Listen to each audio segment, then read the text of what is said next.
आप सबका स्वागत है आपके अपने चैनल आर ट्रेडर में।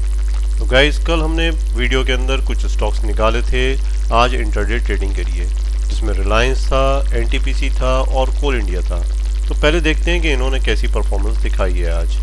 तो गाइस, पहला स्टॉक था हमारा रिलायंस। तो रिलायंस के ऊपर आज हमारी ट्रेड एक्टिवेट ही नहीं हुई। इसे हमने बाय करने के लिए दिया था 2358 के ऊपर, यानी 2358 के ऊपर बाय करने के लिए दिया था और एसएल दिया था 2350। तो पूरा दिन गाइज ये ट्रेड एक्टिवेट ही नहीं हुई और लास्ट मोमेंट पे यानी कि 3:25 के ऊपर ये ट्रेड एक्टिवेट हुई थी। 358 को इसने क्रॉस किया था, बट ये वो मोमेंट होता है जहाँ पे कोई भी इंटरडे ट्रेडर एंट्री नहीं लेता है।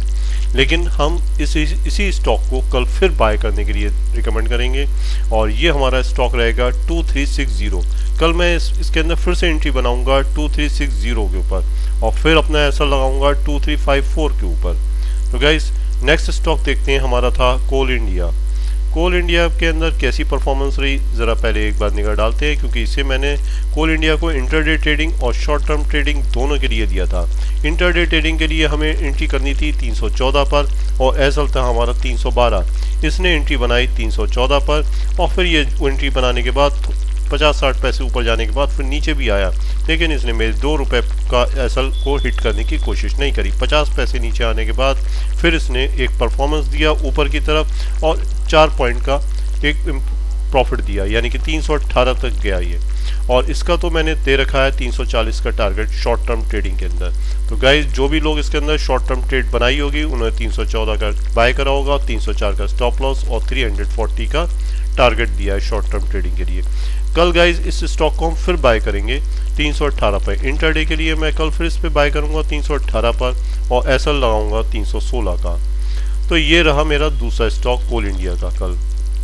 तो रिलायंस और कोल इंडिया दोनों के अंदर आज हमने रिलायंस में तो ट्रेड ही एक्टिवेट नहीं हुई, तो मैं उसको कल फिर बाय करूंगा और कोल इंडिया में मेरी ट्रेड एक्टिवेट हुई थी। इंटरडे के लिए मैं फिर बाय करूंगा और शॉर्ट टर्म की मैंने ट्रेड बना रखी है गाइज। तीसरा स्टॉक था मेरा एनटीपीसी। तो एनटीपीसी पे भी सर देख लेते हैं एक बार। तो एनटीपीसी में मैंने दिया था 246 के ऊपर बाय करने के लिए और इसके अंदर मैंने एंट्री बनाई थी 246 पे।